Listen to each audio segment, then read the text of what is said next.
Hello and welcome to Sport for Business. I'm delighted this morning that we're joined by a friend who became a friend this time last year, around the time of the Union Cup, which was a magnificent occasion that Ireland hosted a rugby tournament that was open to the LGBTQ community, and wonderful example of how sponsors came together. We had Vodafone, we had the government, we had Guinness, and we had Bank of Ireland, all of them wrapping up in the rainbow flag, really, to produce what was a great weekend. It's been different, and it's been a different year since then as well. Richie is also president of the Emerald Warriors Rugby Club, which Bank of Ireland came on board and supported. So, Richie, coming off the back of Pride weekend, this has been a very strange year. Absolutely. I mean, we've learned an awful lot. I mean, it's made us kind of, we have had to recalibrate many parts of what we do. And, when we've seen it coming down at the early part, like February, March, we could see this kind of train wreck coming down the road, and we kind of knew we needed to, rethink about how we do our training, which is, we brought in, we brought it all online, 2 nights a week, and to get the lads, in some sort of a schedule. And we were very cognizant of all the great work that we had done on the club throughout the year, with bringing a welfare program through the club that we needed to maybe now bring that online, etc. So it's been interesting, but as I say, like, it's been a lot of learning, and a lot of positives have come out of it also. Of course, there's a lot of stats around a huge amount of negatives in that area, and we're trying to tackle those. Again, as I say, keeping the lads in a schedule, even getting back to training very shortly. But yeah, in terms of Pride weekend would be like a major recruitment drive for us, in terms of visibility. So again, it's trying to keep that visibility, albeit that it's all pretty much virtual, so it's quite difficult. But we do hope, even by the end of the summer, maybe if we can get larger groups together, like, we do want to do like an open event. It might be just like a touch or tag event, but we're going to be opening up the invitation to not just the LGBTQ plus community, but bring everyone in. And again, in some ways, like what we did with Union Cup, bring people in, educate them about what LGBT in sport is about. But also, again, it's a part of what we need to do from a recruitment side. Yeah, thinking back a year to where the Union Cup was, and a huge amount of energy that went into creating that, to bringing it to Ireland. Nigel Owen came over. He refereed the final. There was a lot of really positive noise around it. What was the legacy after that it has created a change in the way that you as a team operate, and the way that rugby, in a sense, is become more welcoming towards the community? For sure. The legacy piece, I suppose you could even see it coming through with new members, but also in what has, the type of access we've had now to the incredible partners who came on board.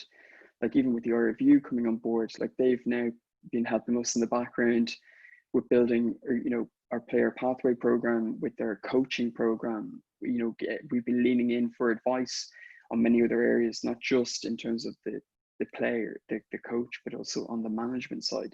So there's been so many positives to come out of what was the Union Cup back into the club, and we're seeing it in all the positives that we've had with the welfare program coming on, and then we had a new partner come on board there, Morris Pharmacy, to help us kind of implement the welfare side. And on the fundraising side, like, we've brought in a partner called Rock Bingo in Cork, and they've helped bring in a club lotto, and that's even transformed how we fundraise. And it's changed it up a gear completely. And we've had the mercantile group, who, the hospitality group. I know we've not a lot of that going on at the moment, but they've been brilliant also in the background in any of the events that we've had to do within the club, that's been brought up a gear as well.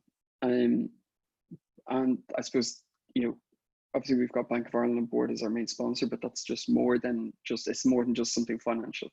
Like, they've been leaning in, supporting in the background, again, opening up doors for us to try and, ultimately help us with getting our own home, if you know what I mean.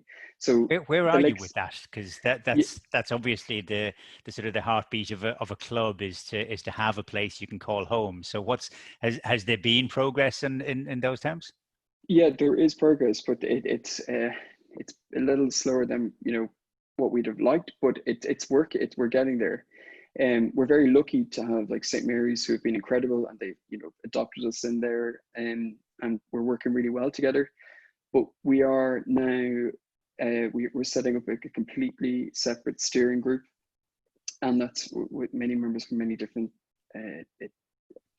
areas, who with the main focus of getting us our home ground. Like, we're all going at such a rate. We came off the Union Cup with such huge positives, but we had to really take some time to as I mentioned earlier, like, recalibrate internally with the club and how we were running it, how we were running coaching, fundraising, and welfare. So we've had a huge amount of work to do, and we've had a huge success in that. And now the next part is we're rolling into, and there's conversations daily about the plans we're putting together to try and get that home ground. Okay, how big has the membership grown to now over the past year?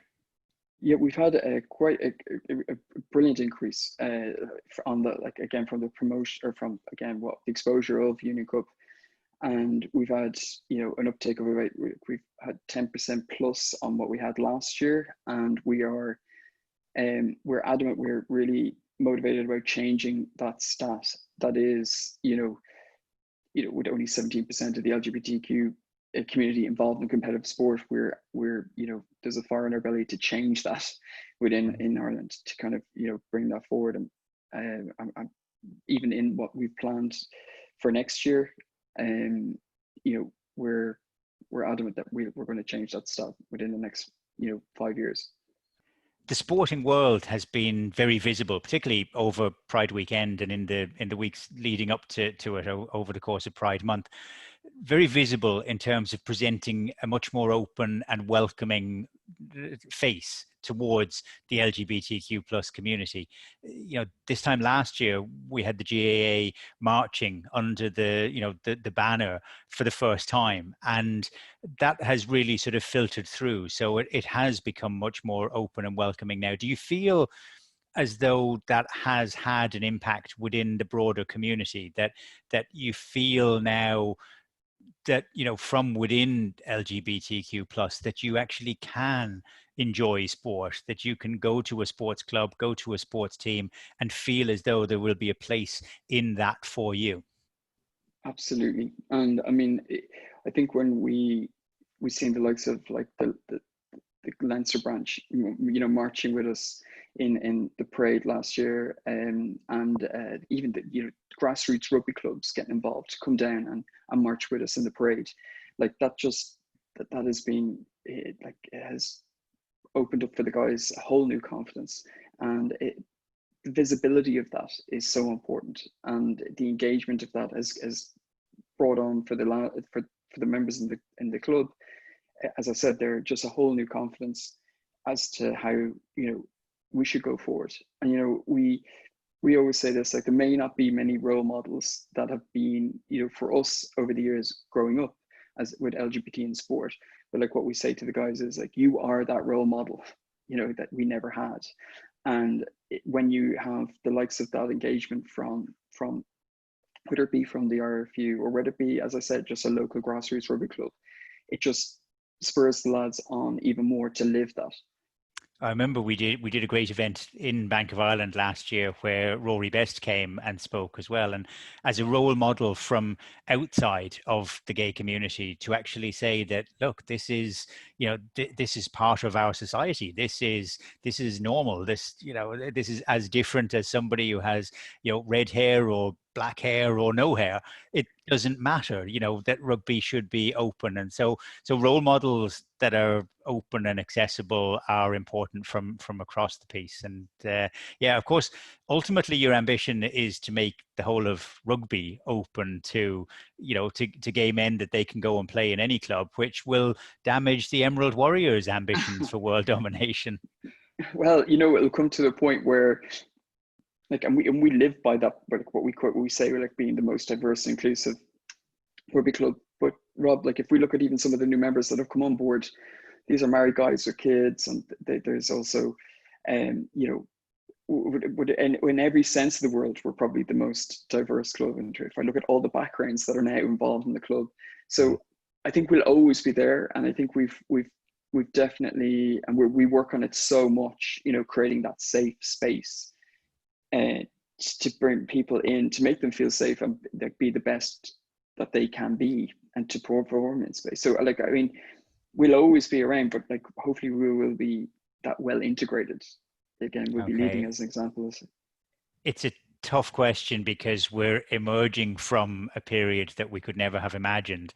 So it's difficult forecasting what the future is going to be across the whole of society. But what would be the ambition now for the Emerald Warriors over the next 12 months, so that we'll meet again, you know, hopefully over in between times. But if we come back and we're talking to you again next Pride weekend, what will have changed? What would you look back on in 12 months' time and say, that's what I wanted to do, and that's what we did?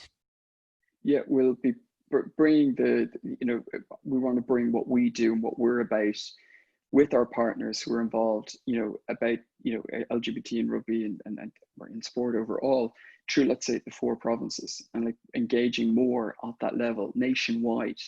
And that would be, you know, if we can tick that box, we'd be absolutely delighted.